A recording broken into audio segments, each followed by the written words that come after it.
इब्तिदा है रब जलील के बाबरकत नाम से जो दिलों के भेद खूब जानता है।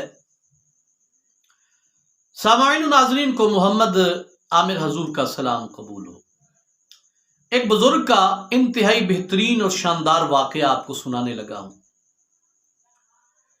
बुजुर्ग थे, अल्लाह पाक के वली थे।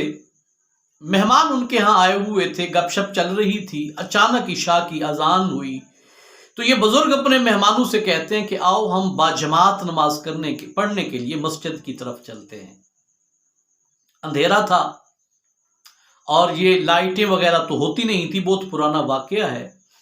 तो जब आप अंधेरे में जा रहे थे ना मस्जिद में नमाज के लिए, तो इन्हीं बुजुर्गों को ना रास्ते में किसी चीज से ठोकर लगी और आप लड़खड़ा गए। जब आप लड़खड़ाए ना, फिर संभल भी गए। तो जो साथ मेहमान थे उनमें से किसी ने पूछा, भी हजरत किस चीज के साथ आपको ठोकर लगी है? आपके मुंह से एक जुमला निकला। आप कहते हैं पत्थर था, लकड़ी थी, लोहा था कि पता नहीं क्या था। जुमला दोबारा दोहराता हूं। वो बुजुर्ग कहते हैं पत्थर था, लकड़ी थी, लोहा था कि पता नहीं क्या था। बस ये आपने जुमले बोले, यानी कहने का मकसद ये, यार पता नहीं पत्थर के साथ ठोकर लगी है, लकड़ के साथ लगी है, लोहे के साथ लगी है, या पता नहीं कौन सी चीज थी। आपने इकट्ठे एक रो में बोला ये जुमला और आप चले गए, नमाज इशा पढ़ी, फिर वापस आ गए।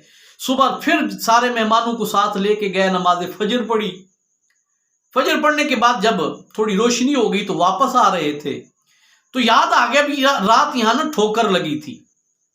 तो एक मेहमान कहता है हजरत देख ना ले आपको रात ठोकर किस चीज से लगी थी, ताकि उस चीज को हटा देते हैं, किसी और को ठोकर ना लग जाए। तो हजरत कहते हैं बिल्कुल ठीक है। जब उस रात वाली मुकर्ररा जगह पे पहुंचे ना, तो उन्होंने देखा वो जो चीज जिससे रात ठोकर लगी थी, अब गौर से देखते हैं तो उस चीज का एक हिस्सा था लकड़ी का, एक हिस्सा था पत्थर का, एक हिस्सा था लोहे का, और एक हिस्सा ऐसा था कि जिसे जो भी देखता था कहता पता नहीं ये क्या है। यानी देखिए कि जो रात जुमले बाबा जी की जुबान से निकले, लोहा, पत्थर, लकड़ी या पता नहीं क्या चीज है जिससे मुझे ठोकर लगी है, तो उस वली की जुबान से निकले हुए लफ्जों को मेरे मालिक ने ऐसा पूरा किया कि एक ही चीज में चारों चीजें पैदा कर दी। तीन तो पहचान में आ रही हैं जो बाबा जी ने कही थी, और चौथा जुमला बोला था पता नहीं क्या है, तो वो ऐसी चीज थी जिसे जो भी देखता था तो कहता था पता नहीं ये क्या है।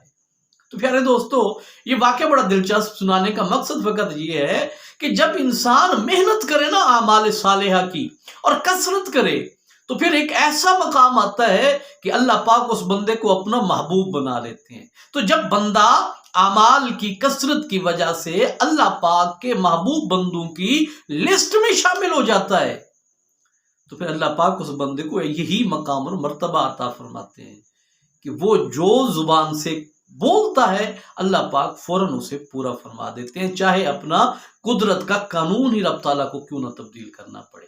तो फिर आइए मैं और आप, हम भी ये अहद करते हैं कि हम भी इंशाअल्लाह उल आलमीन गुनाहों से नफरत करेंगे और आमाल सालिया को इख्तियार करेंगे, ताकि हमारी ये धुन होनी चाहिए कि हम भी एक दिन अपने आप को रब ताला के महबूब बंदों की लिस्ट में शामिल कराएंगे। उम्मीद करता हूँ वाकया पसंद आया होगा। अपना ढेर सारा ख्याल रखिएगा। बहुत जल्द दोबारा मिलेंगे, तब तक के लिए इजाज़त दीजिए। अस्सलामु अलैकुम वरहमतुल्लाहि वबरकातुहू।